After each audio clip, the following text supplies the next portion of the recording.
예, 지금 발표됐어요? 특별사면 명단이 지금 나온 것 같아요. 먼저 소개를 좀 해드릴게요. 많은 분들이 관심이 있을 테니까. 정치인, 주요 공직자 등 해서 27명의 명단이 나왔습니다.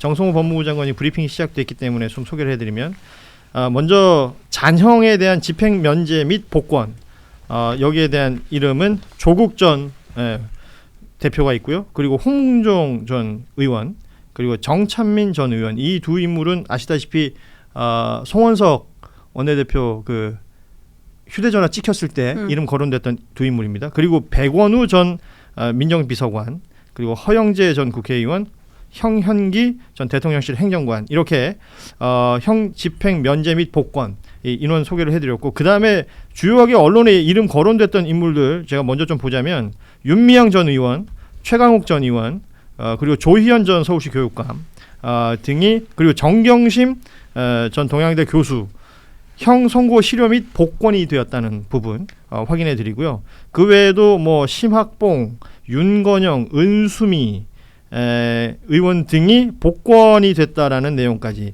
이렇게 해서 주요 정치인들, 황희석 전 법무부 인권국장도 이름이 보이고요. 노환중 전 부산의료원장의 이름도 있습니다. 복권이 됐습니다. 전체 명단은 잠시 후에 뭐 방송을 통해서 자세히 보실 수가 있을 것 같고요. 그 외에 정치인들은 이렇고, 주요 사면 대상자 중에 경제인도 있어요. 잔형 집행 면제 및 복권은 최신원 전 SK네트워크 회장이 있고요. 그 다음에 그 외 삼성 미전실 멤버들 있죠. 최지성 전 실장, 장충기 전 차장, 박상진 전 사장 등 이 삼성 멤버들 대부분 복권이 됐다. 이렇게 정리하면 될 것 같습니다. 그 외에도 뭐 많은 명단들이 있습니다만, 지금 정성호 법무부 장관이 브리핑을 했던 내용 중에 일부 주요 정치인들 소개를 좀 해드렸습니다. 그리고 한 명 빠졌네요. 김은경 전 문재인 정부 시절의 환경부 장관도 복권이 됐다라는 부분까지 정리를 하겠습니다.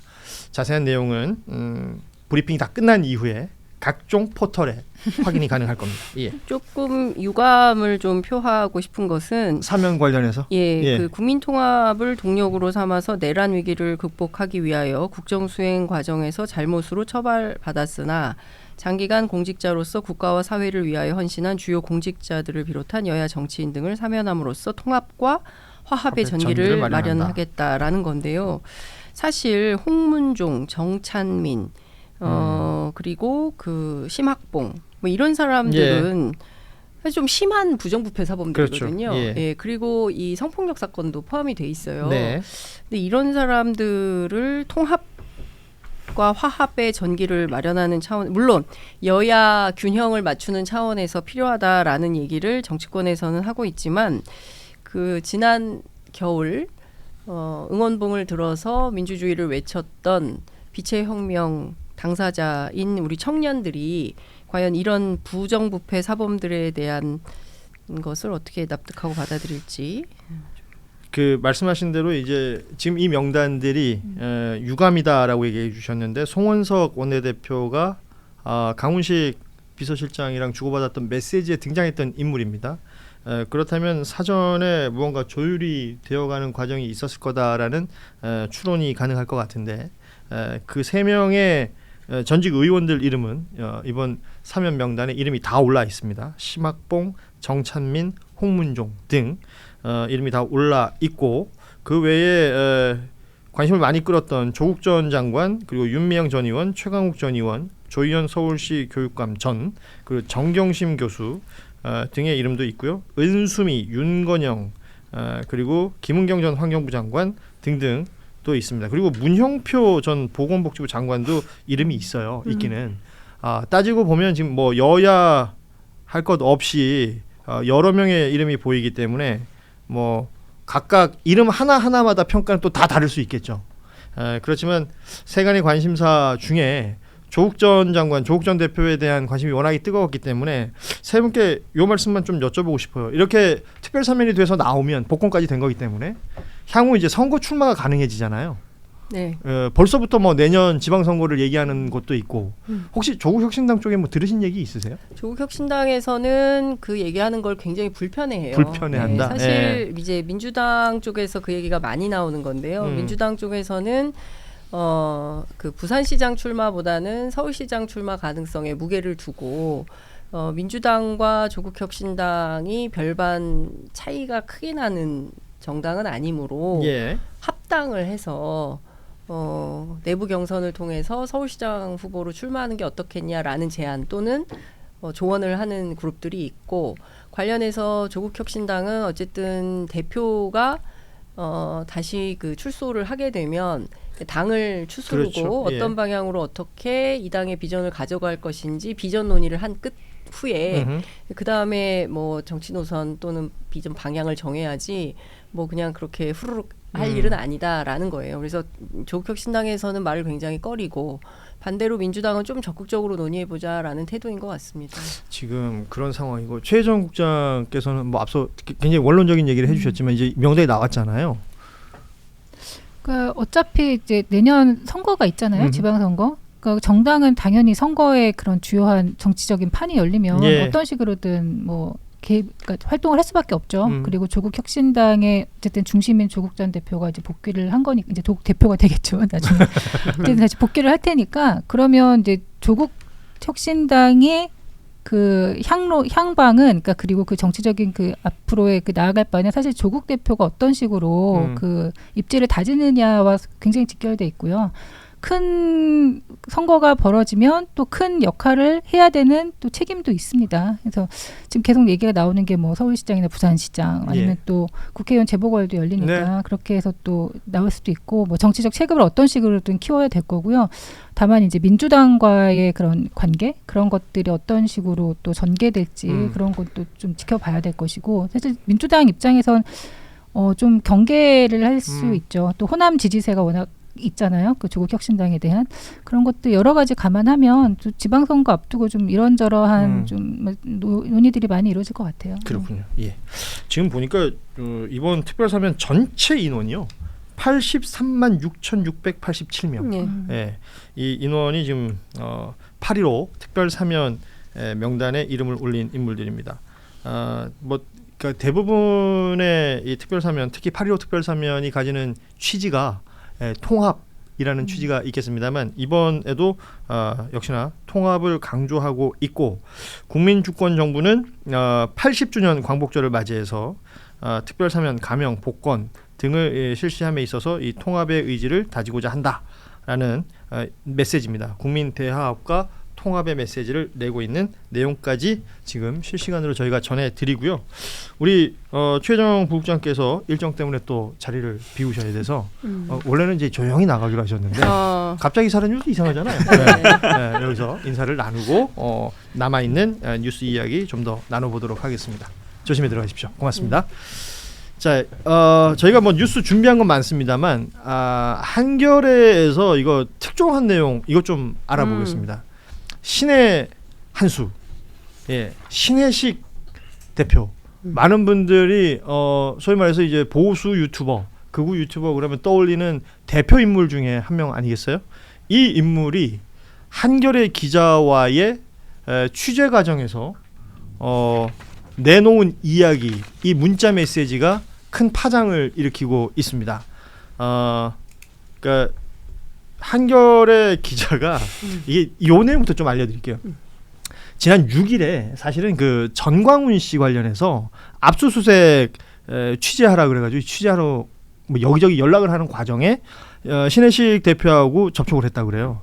그래서 뭐 관련해서 이것저것 물어보고 전화를 끊었는데 그 일정 시간이 지난 후에 신혜식 대표가 전화가 와서 이런저런 얘기를 하다가 이 이야기를 꺼낸 거예요. 신혜식 대표가 지금 이 순간 또 다른 진보언론 기자를 만나고 있습니다. 그렇다고 그래요. 예, 지금 이제 계속 흘리고 있습니다. 그러니까 본인은 예. 지금 뭐랄까 굉장한 의지가 있어 보이죠. 그러니까 어쨌든 119 서부지법 폭동 사태의 배후로 의심을 받고 있는 지금 조사 받고 있죠. 그렇죠. 예. 얼마 전에 정광훈 목사하고 같이 압수수색 예. 당하지 않았습니까? 근데 여기에서 본인의 책임을 면탈하고자 알리바이용으로 계속 진보 언론 기자들 만나가지고 내가 이것도 줄게, 예. 이 얘기도 있어, 뭐 이런 거예요. 나는 억울하다. 그렇죠. 입장을 지금 적극적으로 피력하고 있는데 내용들 아마 다들 알고 계실 겁니다. 한겨레 지면을 통해서 나갔던 문자 메시지 내용과 그리고 전화 통화상의 그 녹취 내용도 있습니다.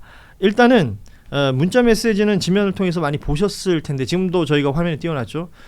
어떤 특정 지도를 띄워놓고 놀이터에 집결해라 뭐 등등의 아시다시피 상대가 되는 메시지의 그 당사자는 대통령실의 시민사회 수석의 성삼영이라는 행정관이었습니다.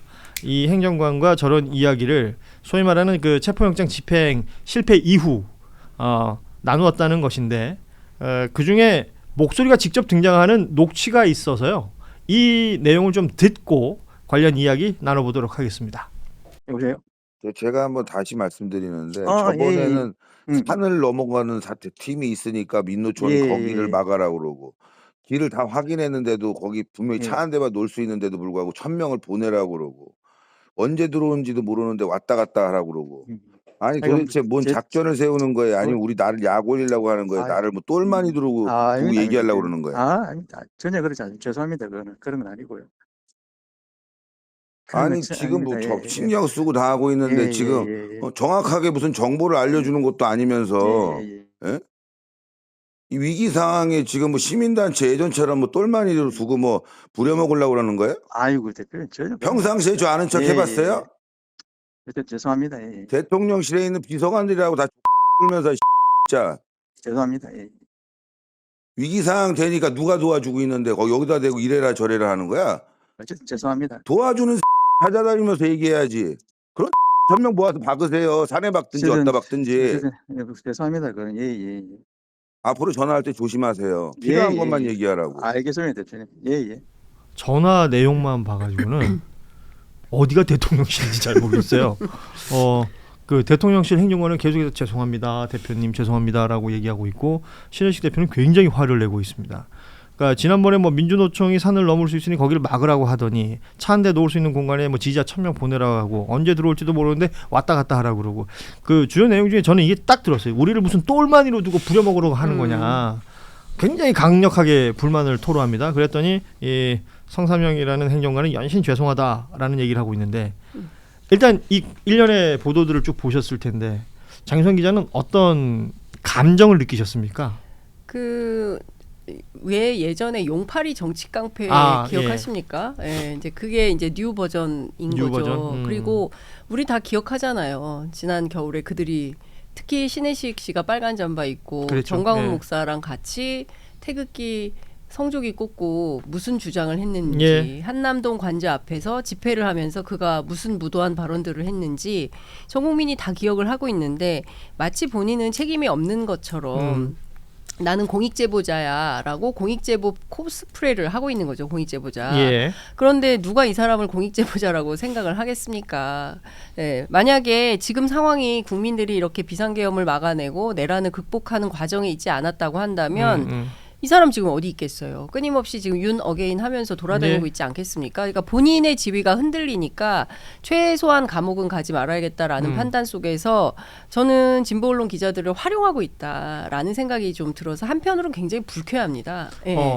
저는 저 통화 자체도 예. 약간의 뭔가 그 남기기 위한 우리는 너의 지시를 받은 거다. 그래서 우리는 똘만이라고 불만까지 표했다를 남기기 위해 저런 통화를 하지 않았나. 알리바이용이죠. 그리고 지금 노리는 게 공익신고자보호법 제14조의 제1항을 노리고 있는 것 같은데 근데 여기 주의하셔야 될 게 이게 감경감면을 해야 한다가 아닙니다. 할 수 있다입니다. 그러니까 이게 국회의원을 통해서 인정을 받을 수 있지만 법원의 그 재판부는 여기에 기속되지 않아요. 근데 누가 이 사람을 국회의원이 공익제보자로 받아주겠어요? 해줄 수도 있죠. 모든 걸 이제 다 털어놓고 그간에 그걸 하면 할 수도 있겠지만 그렇게 했음에도 불구하고 재판부는 다른 생각을 할 수 있다. 재판부가 이 어떤 그 사람이 저질렀던 죄가와 이 사람이 예를 들어서 뭐 양심 고백이든 뭐든 했던 것을 이렇게 좀 저울에 올려놓고 다뤄보겠죠.